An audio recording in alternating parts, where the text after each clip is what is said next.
नमस्कार। आज हम एक ऐसी जियोपॉलिटिकल घटना की बात करेंगे जिसके तार पूरी दुनिया से जुड़े हुए हैं। ये सिर्फ एक देश की कहानी नहीं है, बल्कि ये इस बात का सबूत है कि कैसे एक जगह पर हुई हलचल हजारों मील दूर तक एक तूफान खड़ा कर सकती है। तो सवाल ये है कि साउथ अमेरिका में हुई एक अमेरिकी मिलिट्री कार्रवाई भला भारत के लिए एक मुश्किल डिप्लोमेटिक सिचुएशन कैसे बन गई?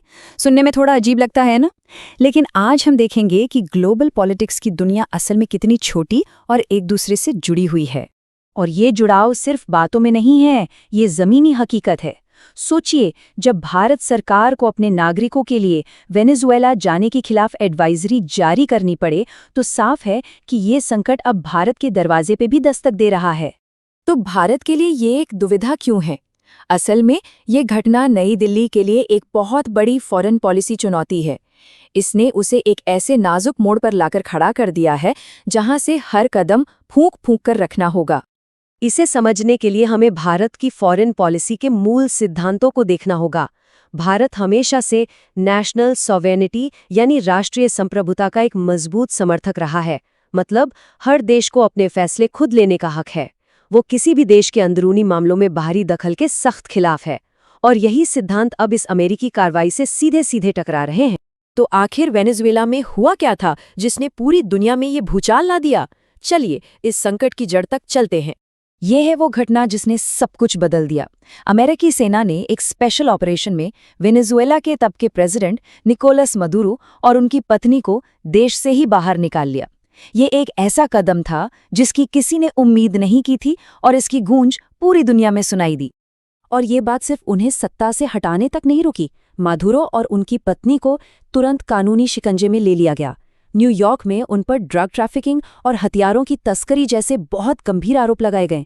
इस वजह से ये पूरा मामला और भी ज्यादा पेचीदा हो गया। जाहिर है अमेरिका ने इतना बड़ा कदम उठाया तो इसके लिए अपनी वजहें भी बताई हैं। तो चलिए देखते हैं वॉशिंगटन का ऑफिशियल तर्क आखिर है क्या। अमेरिका ने अपनी कार्रवाई को सही ठहराने के लिए मुख्य रूप से 3 कारण बताए हैं। पहला, वेनेजुएला से अमेरिका की तरफ बढ़ता माइग्रेशन संकट। दूसरा, ड्रग ट्रैफिकिंग, खासकर फेंटेनिल क्राइसिस।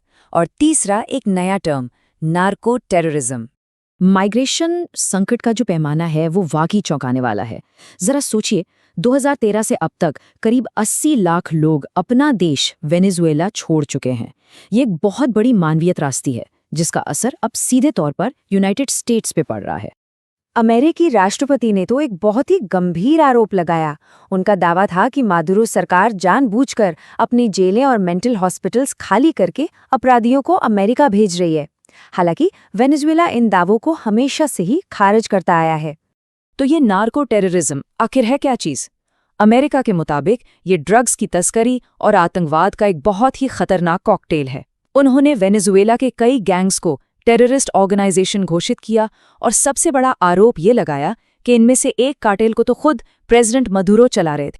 मादुरो तो चले गए, पर अब वेनेजुएला का क्या होगा? अमेरिका ने आगे के लिए क्या प्लान बनाया है, आइए उस पर एक नज़र डालते हैं।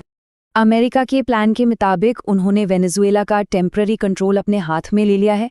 उनका कहना है कि वो तब तक वहां का सिस्टम संभालेंगे जब तक पावर का एक सेफ ट्रांसफर नहीं हो जाता।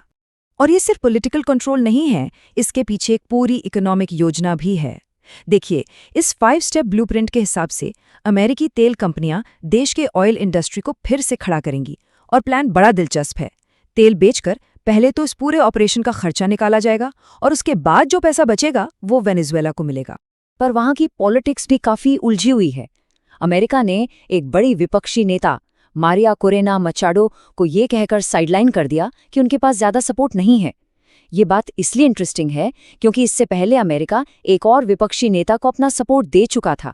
ये दिखाता है कि वेनेजुएला की अंदरूनी राजनीति कितनी कॉम्प्लेक्स है।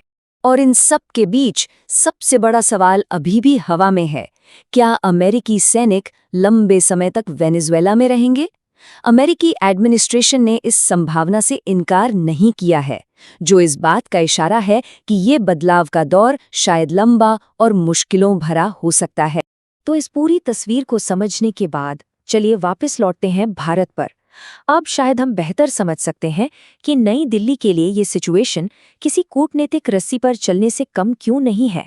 भारत के लिए ये एक दौराहे जैसी स्थिति है।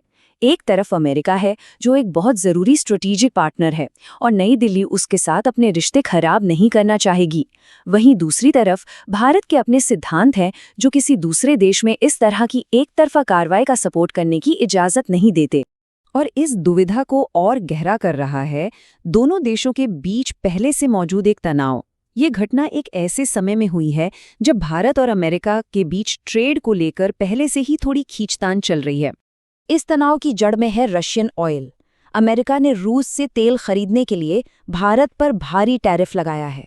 भारत का तर्क है कि ये भेदभाव है क्योंकि चीन और यूरोपियन देशों पर ऐसी कोई कार्रवाई नहीं हुई।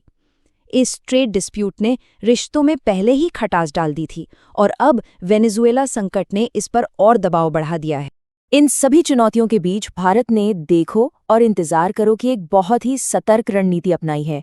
नई दिल्ली कोई भी ऑफिशियल स्टेटमेंट देने से बच रही है। इसके बजाय वो दुनिया के दूसरे बड़े देशों के रिएक्शंस देख रही है और साथ ही पर्दे के पीछे वॉशिंगटन से बातचीत का रास्ता भी खुला रखे हुए है। और आखिर में ये पूरी घटना हमें एक बहुत ही बुनियादी सवाल पे लाकर छोड़ देती है। एक ऐसी दुनिया में जहां ताकतवर देश एक तरफा कार्रवाई कर सकते हैं, वहां नेशनल सॉवरेनिटी के सिद्धांत का भविष्य क्या है? ये सवाल सिर्फ वेनेजुएला या भारत का नहीं, बल्कि पूरे इंटरनेशनल सिस्टम के भविष्य का है। सोचने वाली बात है।